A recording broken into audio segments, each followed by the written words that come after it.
Hi, Northaven family and friends, and welcome to Northaven Voices.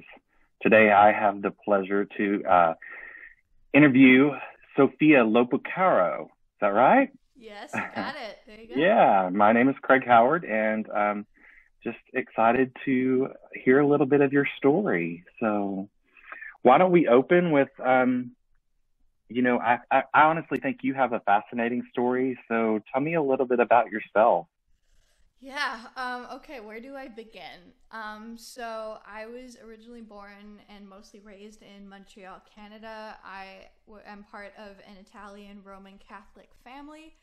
And throughout the years, I've moved around a lot. I've lived in the UK, I've lived in Virginia, I've lived here in Texas. And I guess in regards to my faith journey, things have definitely sort of taken a lot of ups and downs. I mean, again, I grew up very much part of the church as a kid.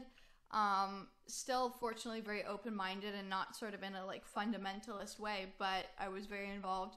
And then when I was 18 and my family moved from Montreal to just outside of Houston, I guess I experienced a version of faith that I never experienced before, which was the sort of Bible Belt, very intense version of faith. And frankly, it completely put me off. And over time, I went from being very much active in the church to essentially just being an atheist. So that's still kind of where I'm at, but I've become part of the North Haven community just because whether I believe in anything or not, I've found a community of people whose faith is really based around love and understanding, and I have a lot of gratitude for that and its ability to sort of repair my relationship with the church.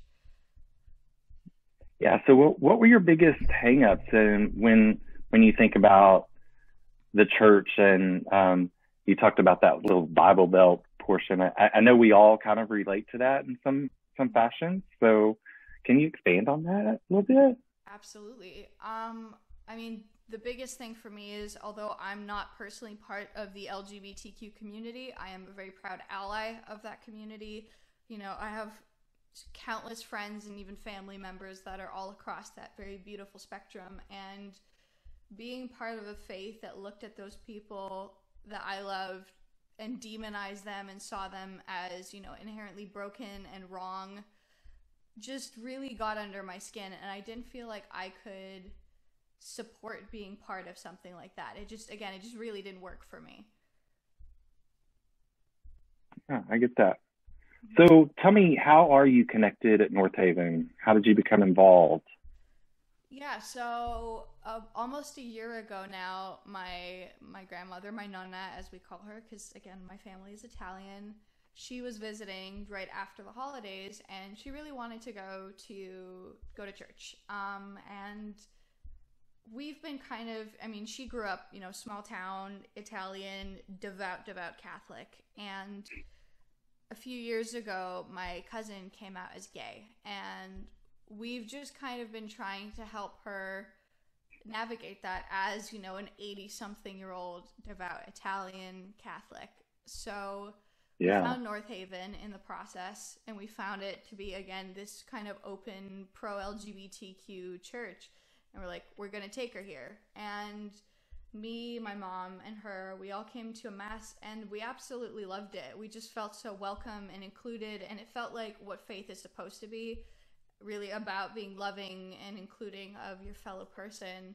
And then from there, I just kind of kept coming back and eventually got involved with Discussion on Tap, which is something that you, of course, run, Craig, and we just all kind of hang out and talk about faith and life and stuff. And I haven't left. Yeah. Well, good. We're glad. So, who are some of your role models in life, and why? Hmm. Let me think. I mean, I can definitely think of my role models in terms of like my career, but I do think there are definitely some parts of who they are that kind of appeals to who I am as just a moral person. Yeah. Those two people are probably Zane Lowe, who is the creative director of a radio station called Beats One, and Lin-Manuel Miranda, the creator of the musical Hamilton. And the thing that I love about both of them is that they're so obviously passionate about what they do in a way that's like almost childlike, that they're just so genuinely excited, and all the sort of BS and pretension of being in the art world just completely gets erased.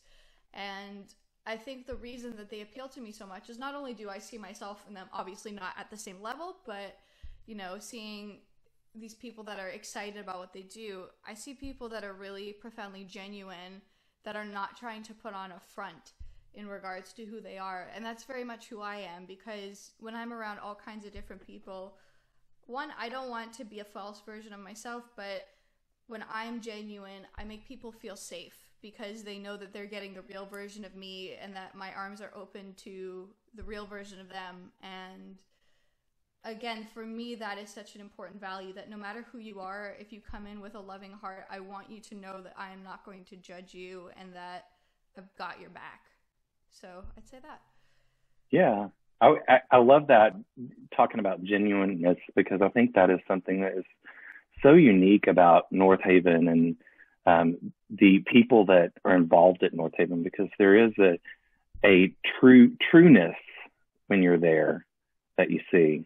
Absolutely, yeah. And I think that's another one of the things that can often put me off about traditional faith, and also admittedly about certain aspects of Southern culture, you know, coming from Montreal. Bless us, as much as people think Canadians are really warm and friendly, my bit of Canada is not always that. We can be a little snotty, which is, it's its own thing. But in the South, there can often be this sort of surface level kindness, and once you scratch a little deeper, there's a wall. And that is something that really bothers me, because it doesn't allow you to get to know a person. It can often come with judgment, and it's like, you're welcome, but you're not really welcome.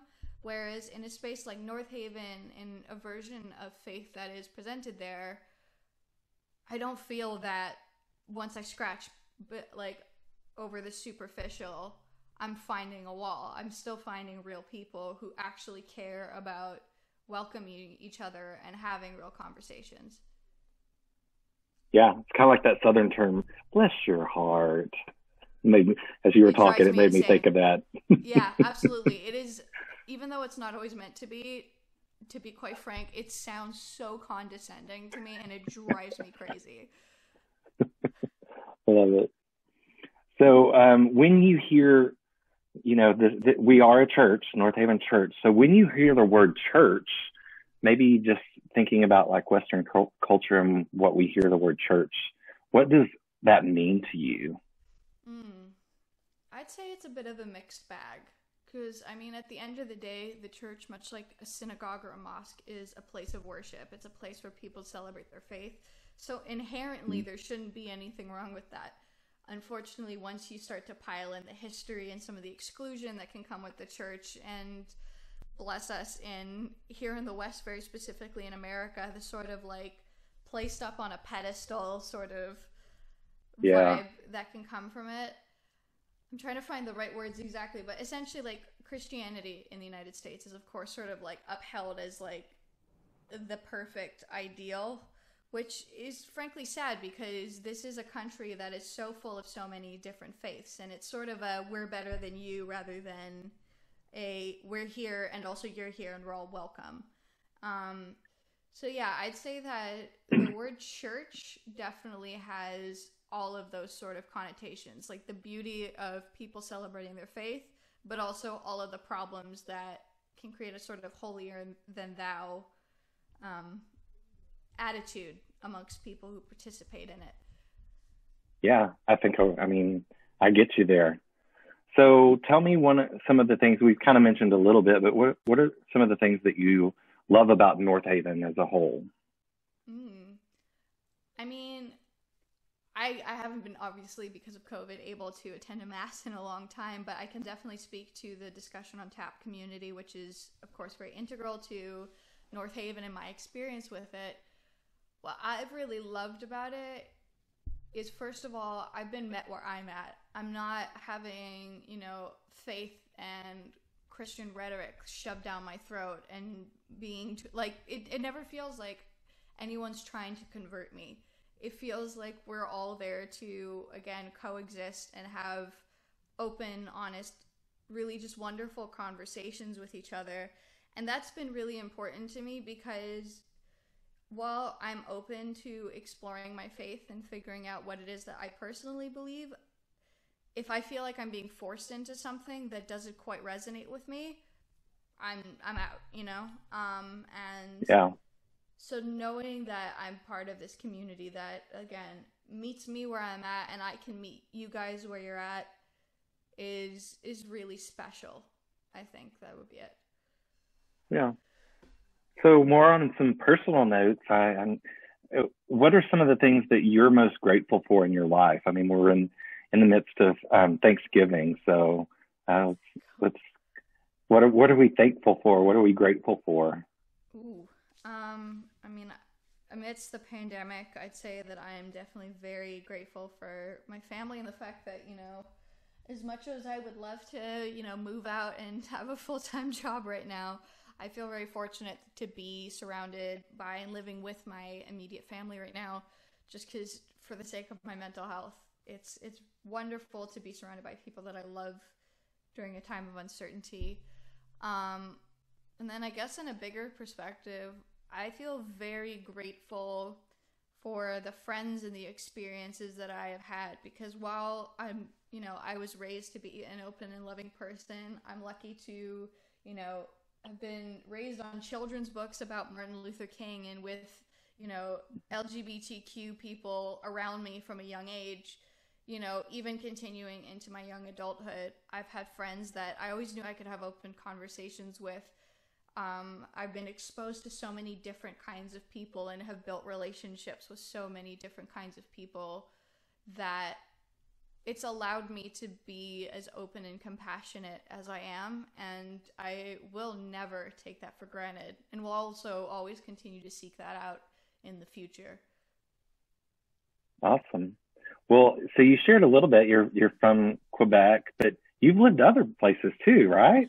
Yep, I've lived in a few places. So tell us a little bit about that. Yeah, so again, I was born in Montreal, in Quebec, and then when I was very little, me and my family moved to Chesapeake, Virginia, just outside of Norfolk, and so that's kind of where I spent my early childhood, and then just, I guess, my later childhood, my teenage years, I guess the quote-unquote formative part of my life, if you will, was mainly spent back in Montreal, which again is a very multicultural, amazing city that I feel so lucky to be from. It's the best place. It's so beautiful. And then when I was 18, me and my family moved to the Woodlands outside of Houston. Not my favorite place, if I'm being completely honest. Just because you went from cold to hot. It's that. I mean, that was definitely part of the difficult transition. Because oh my goodness gracious, it is hot down there. It's hot here too in Dallas, but like the more south that humidity Texas, down there is crazy. Oh, it is wild. I had never experienced anything like it before, and it was shocking. But also culturally, you know, I went from I was living in the suburbs when I was in Montreal, but I could easily commute into the city and go spend a day downtown with my friends and go explore and be around art and all this different stuff and be around all kinds of different people. And then all of a sudden, I found myself in a suburb in the Bible Belt, which I had never been to before. And I was just like, this does not work for me. So the one good thing that came out of it is it gave me the motivation to do something that I'd always wanted to do, which was apply to universities in the UK. And I got into a university and I ended up going to live in London for 3.5 years, which was as difficult as living in a city that expensive is. It was just, I mean, it was phenomenal. Like, my closest friends are all still over there and I miss them every day.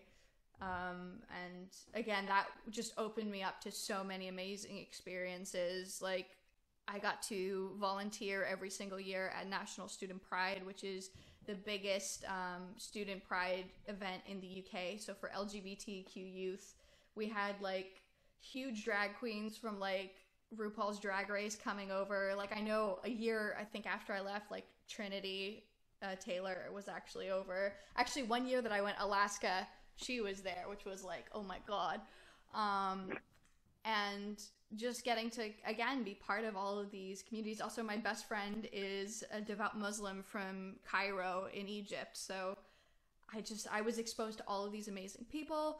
I should also add, just because this is what I do now, I got into radio and I got into the music industry, and that's still kind of what I do, even though I'm now in Dallas. I interview bands and just have a wonderful time doing that.